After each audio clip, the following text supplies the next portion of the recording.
What a win by the Green Bay Packers. What a full team, not you, Braden Narvson, full team win by the Green Bay Packers here in Week 6, moving them to 4-2, beating the Arizona Cardinals 34-13.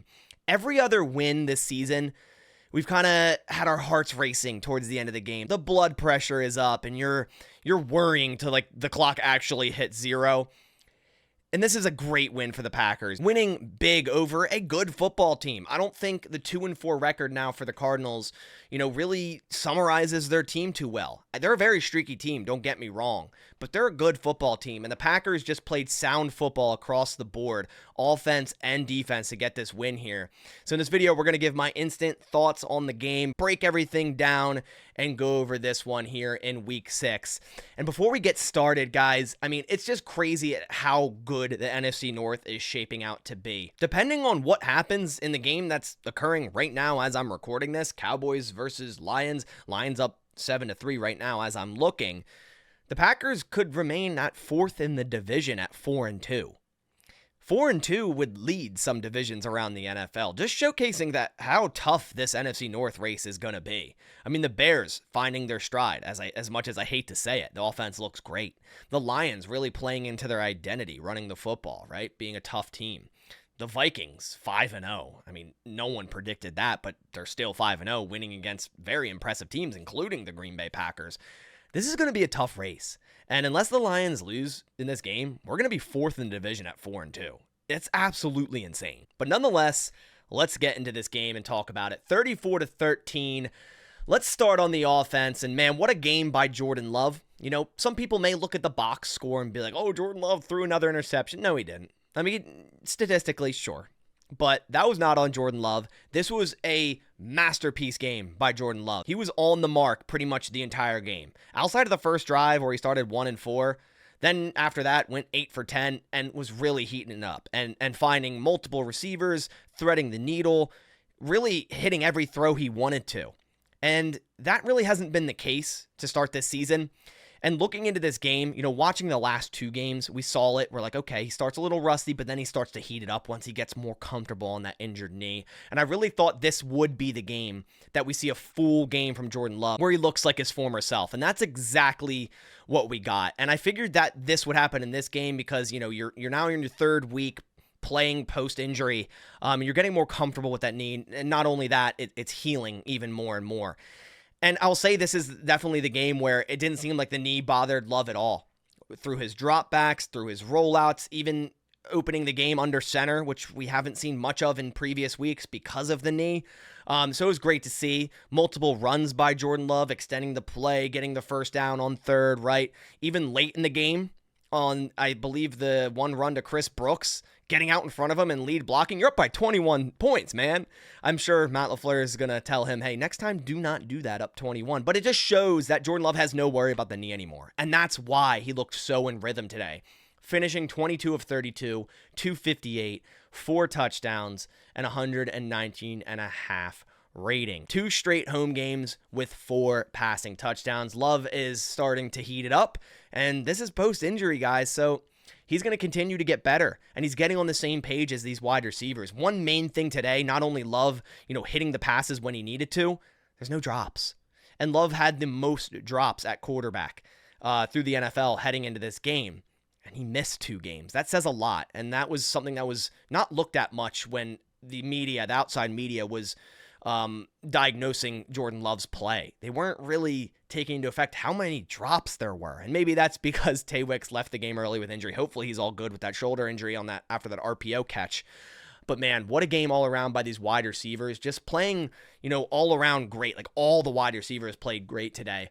You look at the stat sheet, Christian Watson, 3 for 68. How did this guy return so soon? After that play in Minnesota, we were all sitting here going, wow, he's going to be out for a while. That looked horrible. Then it only being a medial ankle sprain, coming back after 1 missed game and then leading the team in yards, 3 receptions, 68 and a touchdown, absolutely cooking Budda Baker on a post route. If you're going to give 1v1 Christian Watson with inside leverage against a safety on a post, good luck. We're going to score every time on that. So don't know why the Cardinals did that. And man, we have to talk about Romeo Doubs. I am so glad for Romeo in this game to come back after all the talk, all the media attention for whatever was going on. I don't even want to speak on it too much because I don't think we still know. But at the end of the day, I hope he's all good mentally. Mental health is more important than the sport of football. So I hope Romeo Doubs is all good, and I hope this helped. I don't really think it was, he's not happy with his role. When you watched his first touchdown and you saw all the receiver group and Jordan Love come over and just give him a group hug, it seemed like it was more than that. It really didn't seem like it was just him being upset about his role. And man, at this rate, how could you be upset about your role? 3 receptions, 49 yards, and 2 touchdowns. The first touchdown, great catch on the right sideline, stays in bounds, dives across the goal line. The second one, cover 0, Cardinals send 7. Jordan Love, instant pressure, has to throw off his back foot, lofted up to Romeo Doubs. Does a great job tracking this ball in the sky on man coverage and not really allowing the cornerback to make a play on it. Because it was really underthrown, which no fault to Jordan Love. He had to pressure right in his face, had to throw off his back foot. But Doubs did a great job tracking this, where in games past, if that was Wicks, not a great job tracking that ball. So that's where you see the great body control, just the overall awareness by Romeo Doubs, and what makes him just such a great wide receiver. And we're glad to have him back on this team and glad to have him, have such a great game.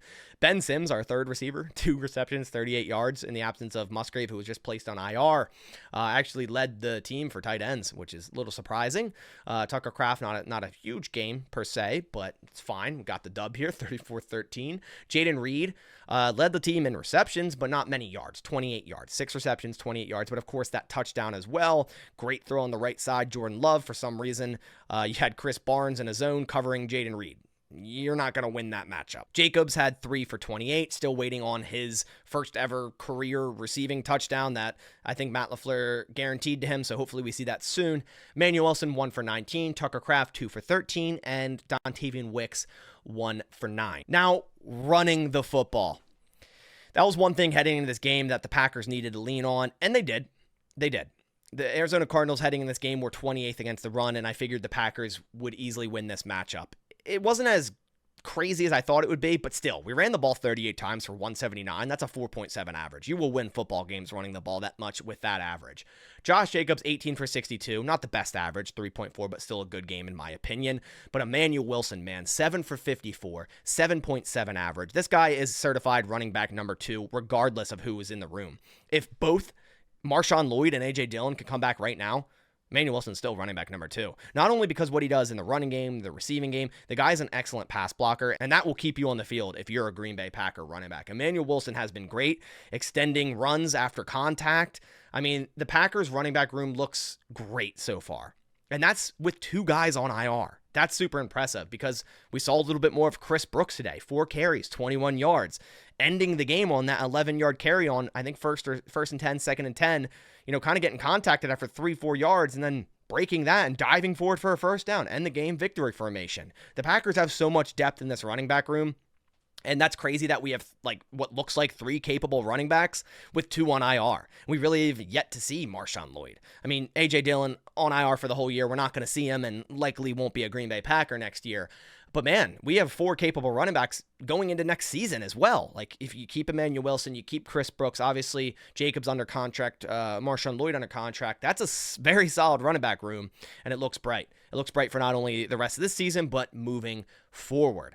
Bo Melton also had 2 carries for 27 yards. Love that they have another player that's not Jaden Reed, that they can do the exact same things that Jaden Reed does, because it gives them more versatility. And it's not just, Jaden Reed's in that position, and the defense can be like, okay, well, we know what's coming. They can put Jaden Reed somewhere else and then do it with Bo Melton, and it creates a little bit of mystery for the defense, which is great. And I love that they have another guy that can do basically what every other receiver does. He can be a deep threat like Watson. He can do the Jaden Reed motion orbit handoff, that type of stuff. It's great to see. Nice to see Bo Melton outside of the slip, which bad mistake, get some action here. Two carries, 27 yards, and 1 catch for 6 yards, playing against, his brother, where both of his parents were in the crowd. So great to see that. A couple more notes for this offense. I mean, the hard count was working great early. I think they had them jump off sides 3 times. I think that was all in the first quarter, the last one to end the first quarter. So great job by Jordan Love getting them on the hard count. The Arizona Cardinals are not a penalized team. They're the least penalized team heading into this game, and they had a ton of penalties today. It kind of looked like what we're used to seeing from the Green Bay Packers, right? Moving to the offensive line, I thought they're phenomenal. Great pass protection all across the board. I thought both tackles were phenomenal. Rasheed Walker, Zach Tom. And then on the inside, I thought there was great blocking. There was so many plays where it was play action, and Love had all day to throw to find his wide receiver. Then when Josh Myers went down with injury, they moved Elton Jenkins into center. They had Sean Ryan at left guard and Jordan Morgan in at right guard. I like that look. And hopefully Josh Myers is okay. And I know he did return into the game, but who knows? But even if he's not, I'm comfortable with that look. Like keeping Sean Ryan, Jordan Morgan on the field, Elton Jenkins at center. I think it looked nice. All right, so now flipping over to the defense. And before this game, all week on Twitter, I was talking about the idea and that not many people liked it, but Keyshawn Nixon outside cornerback with Jair in base. And that's exactly what the Packers opened with today. Keyshawn Nixon gets a lot of unwarranted hate. He's been a great player this season. He really has, and he continues to make plays. We saw it today. That one pass breakup early. He's a good player, and he's showcasing his versatility. The Packers were working with it all offseason, putting him outside during some training camp practices, and now we're seeing it in games, right?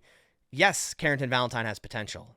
Eric Stokes has been shaky the past couple of games. I didn't see him much today, or at least I didn't notice him much today. He was on the field a couple times. Didn't notice him much, which is a good thing for a cornerback. Overall, these defensive backs today played great. I mean, we held Kyler Murray in check, both through the air and on the ground. Kyler Murray, 22 of 32, 214, 1 touchdown, 97.7 rating, but I didn't think he played nearly that well. It was all checkdowns to get his yards, honestly. I recall, 3 passes that went over 10 yards. It was the seam to McBride, post route to Wilson, and then a corner route to their one receiver.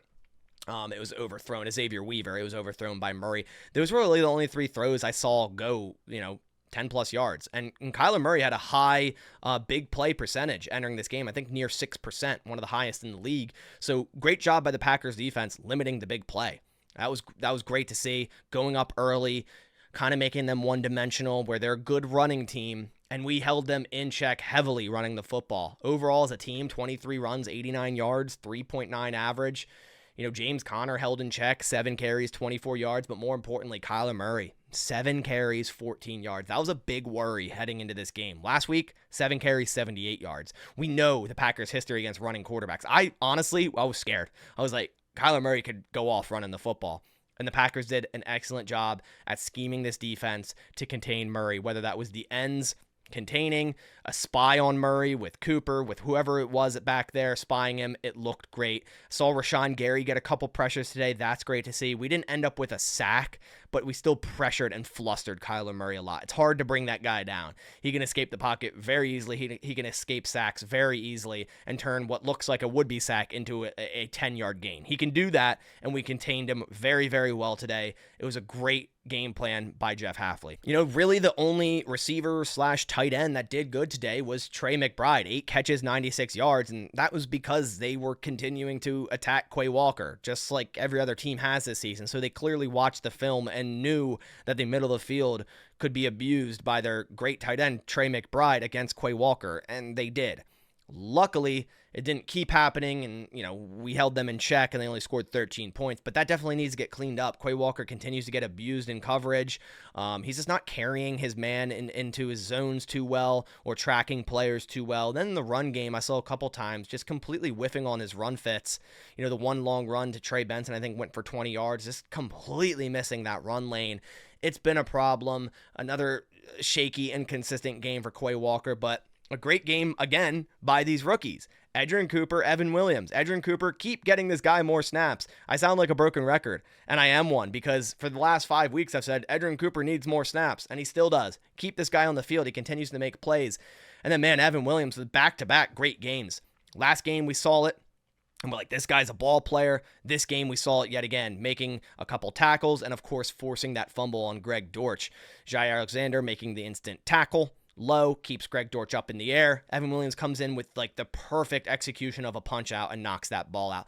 Although the Packers didn't have any interceptions, and sadly Xavier McKinney's interception streak comes to an end, they created 3 turnovers. They had 3 fumbles.